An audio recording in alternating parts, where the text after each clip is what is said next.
Right now, as you watch this video, your brain is quietly rewriting your past. Not just distorting it, completely rebuilding it, detail by detail, without your knowledge or consent. And the terrifying part? You have absolutely no idea it's happening. I'm the mystery of science, and if you want to understand why your mind is literally lying to you every single day, hit subscribe and drop a like. Let's get into it. Every single memory you have, your first day of school, your last birthday, a conversation you had yesterday, feels real, feels accurate, feels like a recording you can just hit play on. But what if that feeling is the biggest illusion your brain has ever pulled off? Here's what science has discovered. Memory isn't a camera. It's not a hard drive.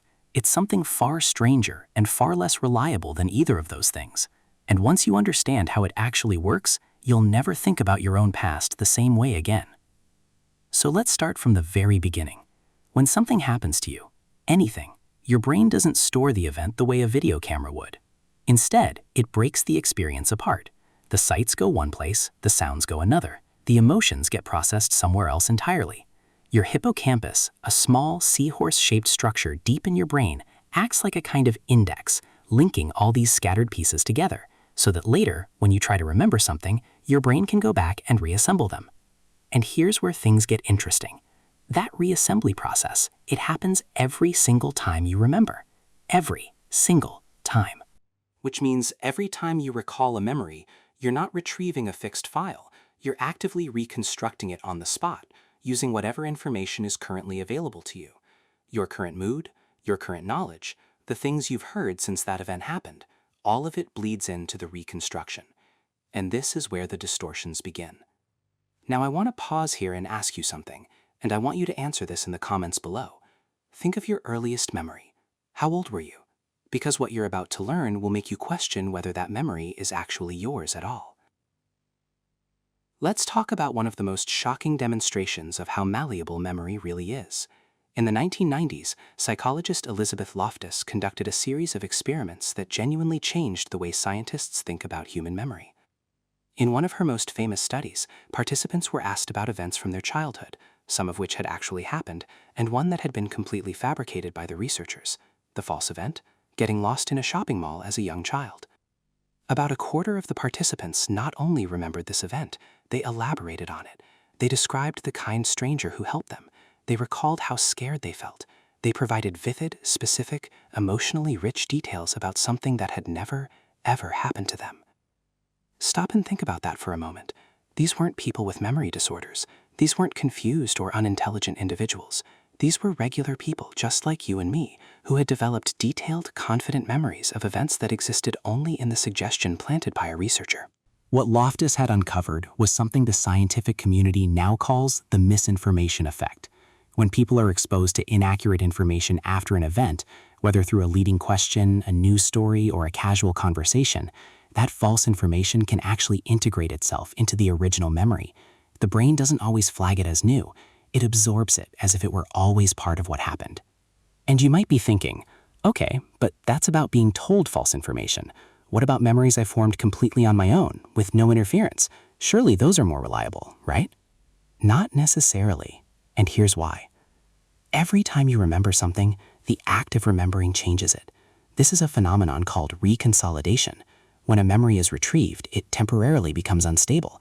It literally returns to a malleable state while it's being reprocessed, and then gets stored again, which means it has the opportunity to absorb new information, new context, new emotion, before it locks back into place. Think about that. The more you remember something, the more chances your brain has had to subtly alter it. Your most visited memories, the stories you tell over and over, the moments you replay again and again, may actually be the least accurate ones you have. This is why eyewitness testimony in criminal cases is so dangerously unreliable. Decades of research have shown that confidence in a memory has almost no relationship to its accuracy. Someone can be 100% certain they saw a particular person at a particular place and be completely wrong. And when that certainty is used to convict someone in a court of law, the consequences are devastating. The Innocence Project, an organization dedicated to exonerating wrongfully convicted individuals, has found that faulty eyewitness testimony was a contributing factor in approximately 69% of wrongful convictions later overturned by DNA evidence. 69%. So why does our brain work this way? Why would evolution produce a memory system so prone to error and distortion? That's the question you should be asking right now, and the answer is genuinely surprising. Because it turns out, the way memory works isn't a flaw, it's a feature. Think about it from the brain's perspective. Storing a perfect, pixel-by-pixel, second-by-second recording of everything you've ever experienced would be extraordinarily expensive in terms of energy and neural resources. The brain is already the most metabolically demanding organ in the human body, consuming roughly 20% of your total energy, despite being only about 2% of your body weight. So instead of storing raw data, the brain stores something smarter: patterns, meaning, emotional significance, and predictions. Your memory system is not optimized for accuracy. It's optimized for usefulness, for survival, for learning. It keeps what seems relevant, discards what seems redundant, and constantly updates its models of the world based on new experiences. The result is a system that's incredibly efficient, but one that trades precision for adaptability. And this gets even more fascinating when you look at something called the generation effect. Research has consistently shown that information you actively generate yourself, rather than passively receive, is remembered far more strongly. If you figure out that 5 times 7 is 35, rather than being told the answer, you'll remember it better.